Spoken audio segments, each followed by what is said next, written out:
What is going on, everybody? Welcome back to the channel. After Sound here, bringing you Splinterlands content every single day. We also stream right here on this channel every Tuesday, Thursday, and Sunday morning. So come by and say hello. All right. Well, let's talk about the town hall. Now, I don't have a town hall summary. Rosie, I don't know if she posted one. I couldn't find it. And the official town hall summary has not been posted yet, but I did not want that to delay this video for you all, as we did take last week off. So we are now back with the 5 biggest takeaways from the most recent town hall. So I'm going to go ahead and share my 5 biggest takeaways, and then we'll just jump right in. So if you are looking for a summary, this is not the best place. These are the 5 things that caught my attention and I wanted to expand a little bit upon in the video. There's some other awesome content creators out there who usually put together summaries both in video and written form. So keep an eye out for those. I'm sure they will be out very soon. Okay, so here are my 5, and I'll go ahead and share this here. Number 1, I forgot the name, and I needed the summary in order to get the name of the person, but they brought someone on to be kind of head of security, and we're talking about some of the security concerns. Now, this is number 1 for me, and I really appreciate the fact that they are taking this seriously, because I maintain, and this is not fun, but I maintain that Splinterlands and really any project out in the space is one hack or one exploit away from being totally destroyed. Look at what happened with Luna. And I know it's easy to point to Luna and say, like, X, Y, and Z, blame it for a bunch of different reasons. But look at the hack with Axie. Look at what happened with Luna. Like, these are real serious problems that were caused by a lapse in security or a chink in the armor, however you want to look at it. Somebody was able to find a weak point and essentially exploit it for whatever, for some serious money, or to totally destroy a project. Now, Splinterlands is obviously not on a level where, at least in my opinion, they don't have a target on their back, right? The Axie Infinity going for $600 million, Splinterlands market cap isn't anywhere close to that, at least not SPS. Maybe, I'm not sure what the card market cap is, but either way, Splinterlands is still a relatively small project.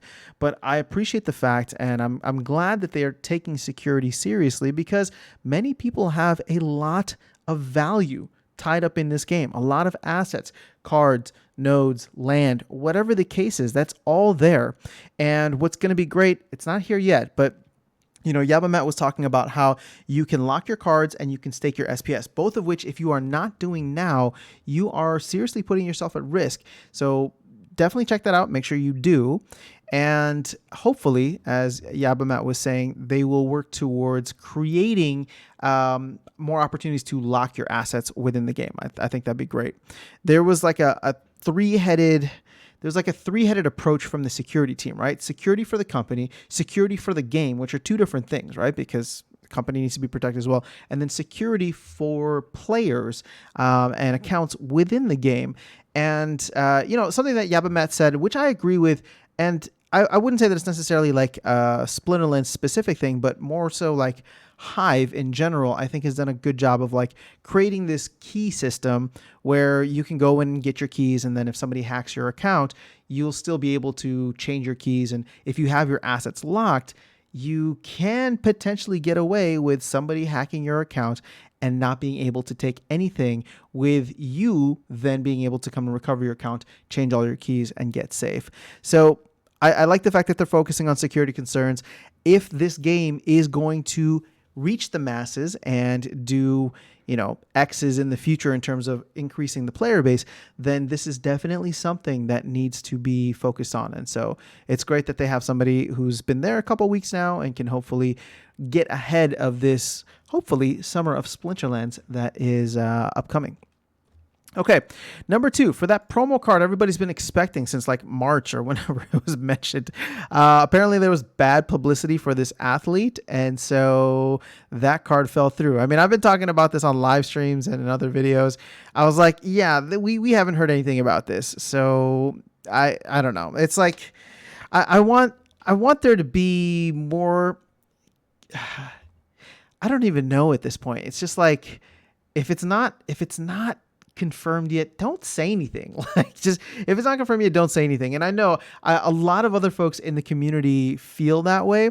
And I get it, because this is one of those instances where I agree with you. In other instances, I do like when the team is kind of spitballing or just toying with ideas, as long as we are all aware, and we have to remind ourselves, myself first, I need to make sure that I'm reminding myself that these are just ideas. Nothing is set in stone until it's actually set in stone.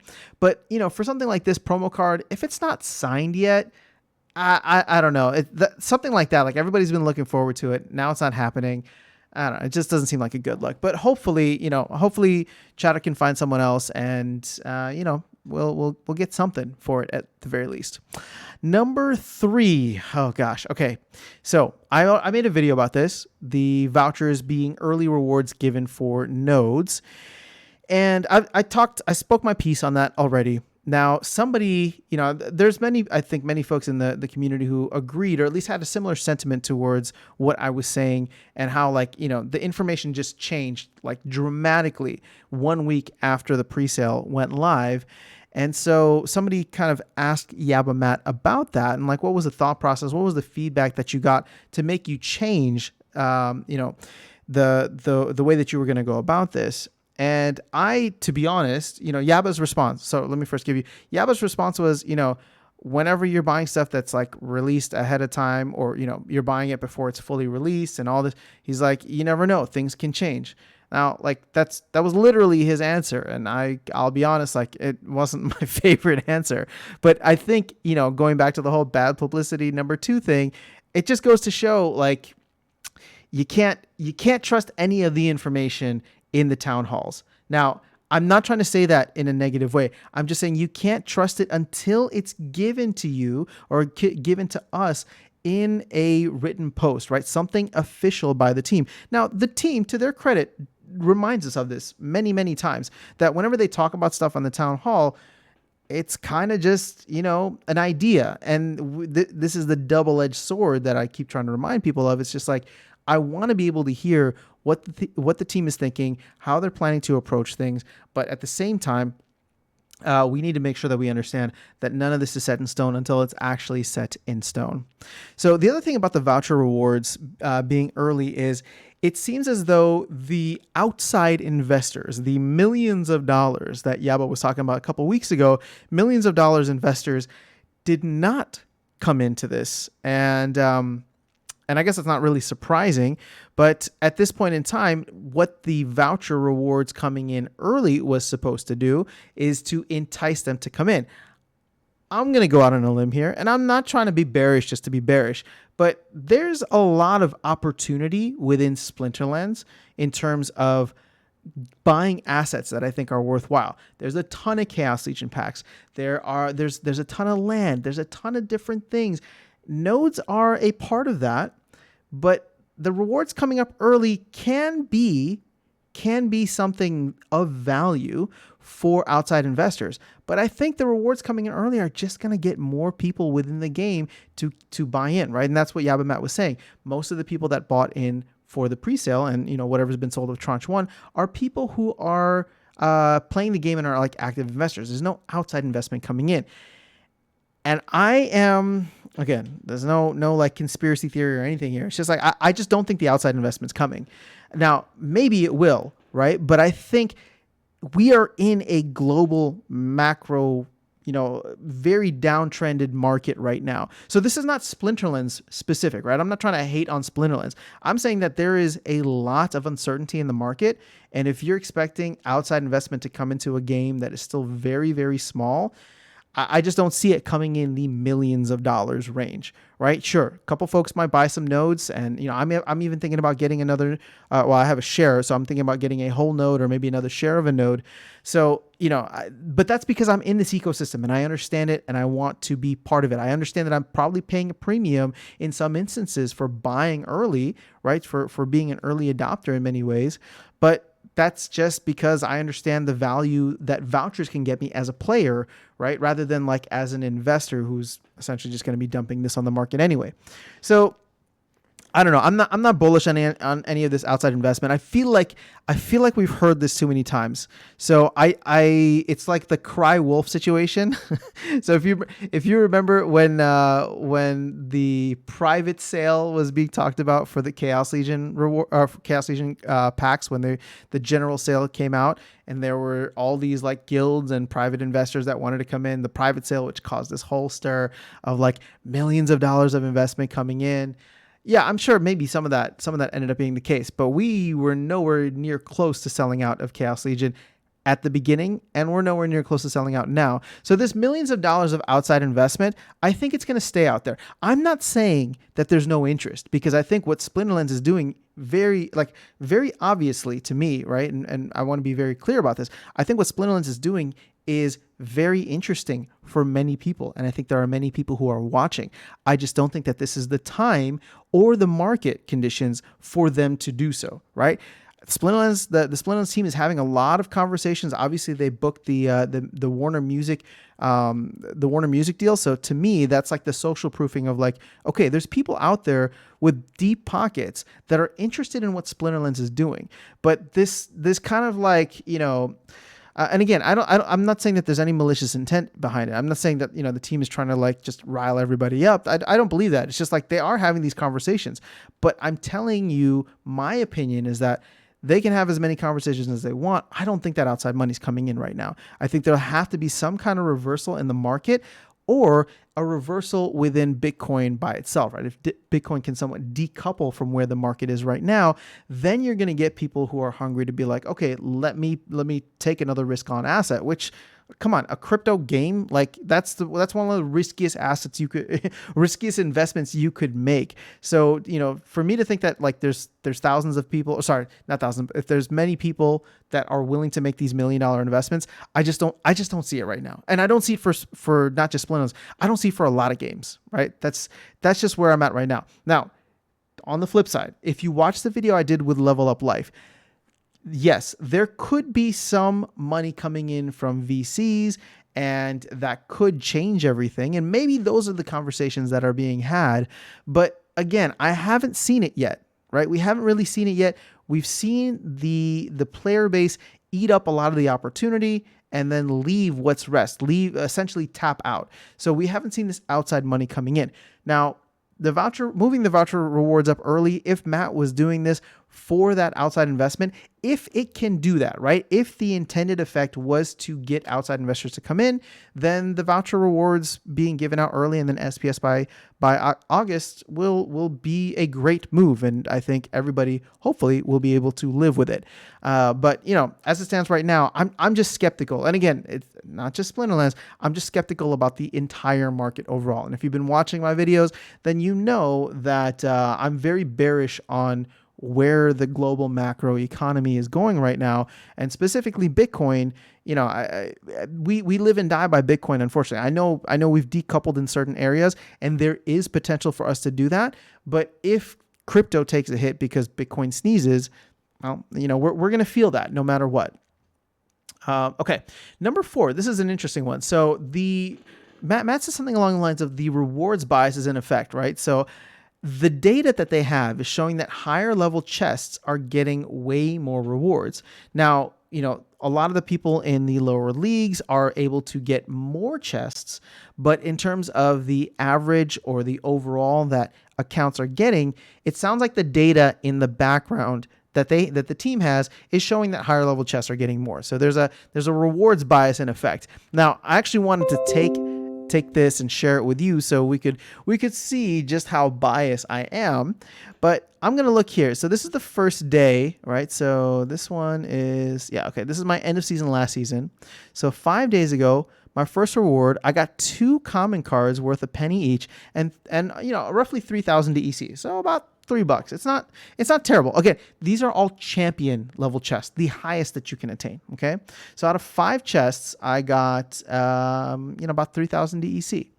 Day number 2, I got another 4 chests, all old rewards cards, averaging maybe 10 cents or so. And then I got a pack. So about another $3 right there. The last couple of days. So what was that? 4 days ago. So let's see, 3 days ago, I got one chest with a Venari Heatsmith. Fantastic. Again, champion chest. 2 days ago, I got 7,000 DEC, which does make it worth it because that's about $7, and a Venari Crystal Smith, which is worth about 5 cents right now. And then a day ago, I got 2 common cards and a potion. And finally, for today, I got 2 common cards. They're the newer ones, so they're a couple of cents more. But I'm curious. My question for you for the video and for the comment section below is how, like, when I share those with you, how am I doing on average? Because I just, the video that I just posted, I just got 30 cards, or not 30 cards, but I was able to open 30 chests in bronze in a single day. And I'm not saying that the value of that was more. Obviously, the value of the DEC that I earned here was quite significant, as well as the pack. But how are you feeling about the rewards that you are getting in your respective leagues, whether that's bronze, silver, gold, diamond, or champ? For me, maybe it's the quantity of rewards that are low, but when I see days like this, it just makes me wonder what I'm doing in champion, because I could earn this in a couple of battles in bronze if I really wanted to. So, I don't know. It's been tough. It's definitely been a grind. It makes me question my own sanity, but I wanted to get your opinion on it. Okay, last but certainly not least, this is probably what has people most excited, but there was discussion of an ECR potion coming into effect. Now, somebody addressed this head on, and I'm glad that Aggro, took the question head on about, if people want to replenish their ECR, if they want to play more of the game, how can they do so? Can we burn tokens? Can it be ECR? Can it be SPS stake? These were all suggestions brought up. And Matt actually, before I get to what Matt said, Aggro mentioned something that I think was great. He's just like, if people are working during the week, then maybe they just want to go ham on the weekends, right? They just want to really grind as much as they can. So how do those people, find a way to play much more, and essentially, if they're willing to pay the price or whatever it is, then how can they go about doing so? Now, I was talking with Godzilla a while back about paying vouchers for this, and he actually talked me out of, burning a voucher or paying a voucher in order to reset your ECR or increase your ECR, because his whole thing was then it becomes pay to win. Now, some of the responses in the map chat was that this whole game is pay to win. And so I was like, okay, they kind of have a point there. Now, I am still a fan of staking SPS, and I'm going to do a separate video on this because I think the numbers look really good if the team could just consider it. But if they decide to go with an ECR potion that you'll be able to buy with a voucher from a voucher store, that's essentially just burning a voucher at that point. What it will look like, the team, Matt didn't say, essentially he was just like, it's going to have to look different at every league, because you can't have something that's like resetting your ECR in the same way in champion, the same way that it does in bronze. Like, it doesn't, like, the value that you get is so much higher in champion that it would have to be either a potion that is changed based on the league that you're in, or you buy league specific ECR potions. So either way, if this is something that comes to pass, I think it'll be great. Sure, I know there's ways that it could potentially be exploited, but we need some kind of utility for vouchers, for SPS. Like, this stuff is just about to get absolutely destroyed. I'm no longer really bullish on where the tokens are at, because again, with the vouchers coming into effect, no demand on the nodes, and SPS potentially being, coming in August. Like, keep in mind, there's a lot of talk about the airdrop ending, and that's going to reduce inflation, and it will. But if we're just going to replace that with SPS being dropped for node license holders, and there's no other like utility for SPS outside of like Rift Watchers, like we just need more. And SPS is coming up on its 1-year birthday. And so I'm hopeful that we'll get something. And I think ECR is probably the area that they should focus on the most. So whether it's vouchers or whether it's staking SPS, we've got to get something in. And I'm hoping that we can do that within the next couple of months, or by the end of the summer when these SPS vouchers go live, or SPS rewards for the node licenses go live. I don't think it's going to happen, but hopefully it does if the team can divert some resources to it, or if some of these teams that are rolling off will be able to. But, with Modern and Wild coming up and then Rift Watchers, I don't know that we get a Ranked Rewards 2.0 update, which was on, I think it was on one of the roadmaps. I don't think we get that until like Q4. So I think we're probably going to be sitting with the way that this system works for about, I don't know, anywhere from like 4 to 6 months. At least that's my expectation right now, because there's so many other things lined up in front of it. Because I didn't even mention land, right? So land is another thing that the team is working on. So there's a lot coming into play, which unfortunately makes me bearish on some of the token prices. But that's not to be, it's not to be unexpected, or it's to be expected. And even Agro was mentioning, whenever you make these kind of moves in the market, or like, shocks to the system, then, token prices kind of have to, not token, but asset prices kind of go through this reprice discovery situation, I guess. And we're just going to get more and more of those. Modern and Wild is going to come in and change things up. We're going to get the end of the airdrop. It's going to be a crazy summer. And I'm hopeful that we can make it through this summer and finally be at a place where SPS has some utility, vouchers have some utility, and we can start seeing some kinds of returns on those. From a gaming standpoint, it's going to be great, but from an investment standpoint, I'm not really bullish on it. So that's all I have for you in this video. I will catch you all in the next one, and I will see you around the game. Have an amazing rest of your day, and have a great week. Take care.